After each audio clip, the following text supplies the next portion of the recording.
રાજકોટ શહેરમાં પીજીવીસીએલની ટ્રેકિંગ કાર્યવાહી સામે આવી છે। મધ્યસ્થ જેલ વિસ્તાર, રેલનગર વિસ્તાર, જામનગર રોડ તેમજ ભોમેશ્વર વિસ્તારમાં ટ્રેકિંગની કાર્યવાહી હાથ ધરવામાં આવી છે। અલગ અલગ 30 ટીમ દ્વારા એસઆરપીના 12 જેટલા જવાનો તેમજ 8 સ્થાનિક પોલીસ કર્મીઓને સાથે રાખી ટ્રેકિંગ કાર્યવાહી હાથ ધરવામાં આવી।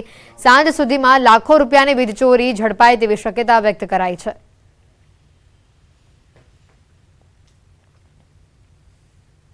ઓખા બેટ દ્વારકા વચ્ચે ચાલતી ફેરીબોટ ફરી શરૂ કરી દેવામાં આવી છે। તેજ પવનના કારણે યાત્રિકોની સલામતીને ધ્યાનમાં રાખીને બોટ સર્વિસ બંધ કરાઈ હતી। વાતાવરણ સામાન્ય બનતા ફરી બોટ સર્વિસ પુનઃ શરૂ કરી દેવાઈ છે।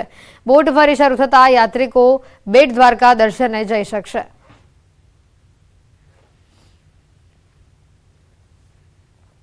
અમદાવાદમાં સ્માર્ટ ઇન્ડિયા હેકાથોનનું આયોજન કરવામાં આવ્યું। સીએમ ભૂપેન્દ્ર પટેલ લીલી ઝંડી આપશે।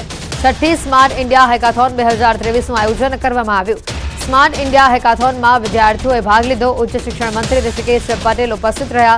9 સમસ્યાના સોલ્યુશન માટે વિદ્યાર્થીઓને લિસ્ટ અપાયું। આઈટી બેઝ સમસ્યાઓનું વિદ્યાર્થીઓ સમાધાન આપશે। 14 રાજ્યોની 46 ટીમ હેકાથોનમાં પહોંચી હતી।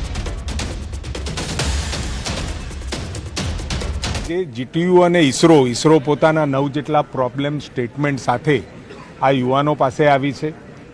મંગળ અને ચંદ્ર ઉપર પહોંચવા છતાં પણ આજે પણ સતત રિસર્ચ અને ઇનોવેશનના માધ્યમથી આગળ વધવા માંગતા કોઈ પણ સેક્ટર અને એમાં ઈસરોને પણ ક્યાંય નાની મોટી મુશ્કેલી પડતી હોય તો એ સમાધાન માટે યુવાનો પાસે એમના પ્રોબ્લેમ સ્ટેટમેન્ટ મૂક્યા છે। લગભગ 47 જેટલી ટીમો અને 300 જેટલા વિદ્યાર્થીઓ દેશભરમાં અહીંયા આવ્યા છે।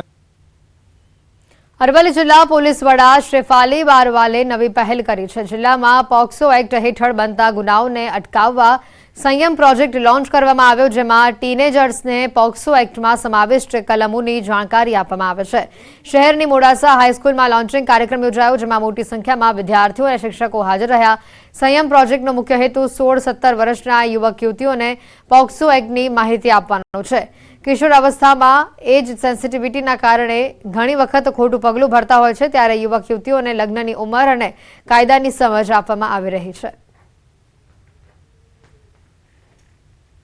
16 और 17 साल की जो उम्र होती है वो बहुत सेंसिटिव उम्र होती है, तो हमारा ये पूरा प्रोजेक्ट उन टीनेजर्स को टारगेट करने में है कि उनको सही इन्फॉर्मेशन मिले हमारे कंट्री में जो लॉज हैं उनको लेकर।